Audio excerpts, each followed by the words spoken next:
வணக்கம். நம்மை நாமே ஊக்குவிக்கும் வார்த்தைகள். புகழ் கருதி செயல்படும் செயல்கள் சேவை அல்ல. ஒழுக்கத்தை கடைபிடித்து வருபவர்தான் சுதந்திரமாக வாழ முடியும்.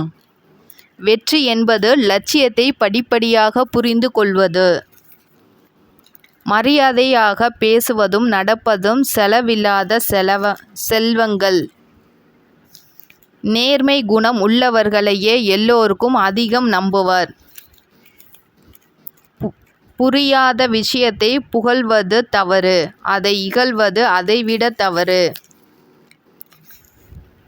பயத்தை வெளிக்காட்டுவது அபாயத்தை எதிர்கொண்டு அழைப்பதாகும். உன் கனவுகளில் நல்ல அம்சம் இருந்தால் அது நிச்சயம் பலிக்கும்.